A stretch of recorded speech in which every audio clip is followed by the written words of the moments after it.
looking here at the middle chapters of Candide, uh, where the group, Cunegonde, Candide, um, the old woman, they're fleeing Europe for the New World.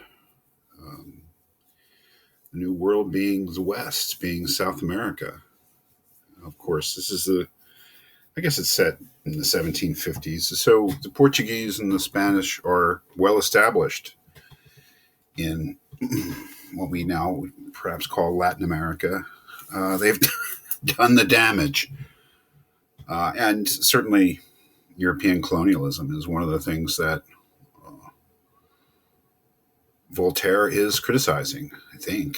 And he's criticizing the Catholic Church, too. There's no question about it. The Jesuits in in America are basically conquistadors in the way that he's portraying them. And, all this crazy stuff happens. But there are some parts of it that are especially sort of famous and poignant. And this part where Candide and his new buddy Cacambo, when they come across this slave in the New World, and that's a big thing. I mean, these are Europeans, so they're not familiar with slavery from their own societies, really, I don't think. But slavery is an established part of the European conquest of the New World. And they come across this guy who's missing a leg and an arm, laying there miserable because he's been punished or been mutilated in the slave work that he's needed to do. And, basically, it's an anti-slavery sentiment.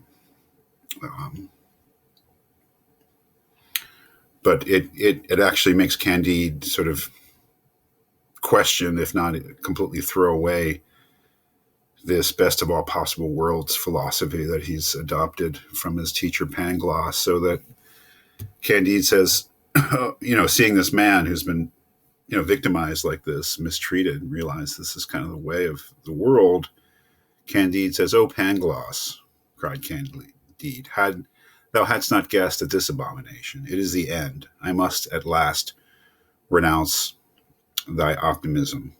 "What is this optimism?" said Cacambo. "Alas," said Candide, "it is the madness of maintaining that everything is right when it is wrong." And that's ultimately his, I guess, clearest statement of why this Leibniz optimism, that this must be the best of all possible worlds, is just absolutely a hopeless way of looking at the world. Now, if you look at, it's not a bad idea to actually look at the Wikipedia article, at least, on this thesis of best of all possible worlds, which is associated with Leibniz, who was a brilliant man, a brilliant philosopher and mathematician. As you can see, it is actually an argument, and it's an argument that, it basically follows from the goodness of God and the omnipotence of God that this must be the best of all possible universes. So it is a serious thesis. But I think, when Voltaire is criticizing it, he's not criticizing it in terms of its logic. He's criticizing it in terms of the damage that it could do if you misapply it, I suppose. That is, if you look at the world, it's filled with injustice and suffering that really is needless. And if you carry around this idea that this must be the best of all possible worlds, you're just going to accept it. This is just the way things are, and the way things are is the way that they're supposed to be, so we shouldn't change anything. Meanwhile, people are suffering needlessly. So I think it's a social criticism of the best of all possible worlds thesis rather than a logical or metaphysical or philosophical critique of the argument. It's rather a critique of the pernicious social effects of having that sort of attitude. It's really quite something.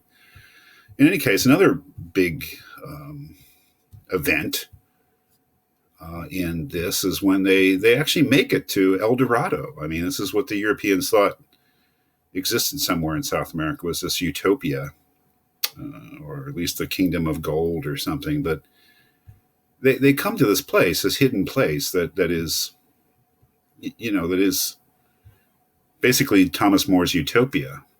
This wonderful place where there's no rich and poor, everyone has enough, and there's no prejudice, and there's no injustice, and everybody is their needs are taken care of, and they don't have money. I mean, it's all because they're just filled. You're just surrounded by everything they need. And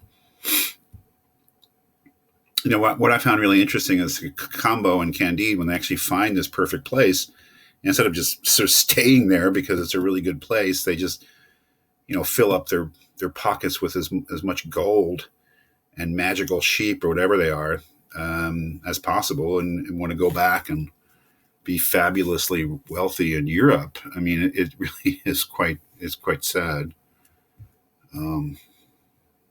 But that's what happens. They can't. They're in this beautiful place, but they just can't wait to get out of it and get back to Europe and be rich in Europe. This awful place, basically, the way that Voltaire has described it.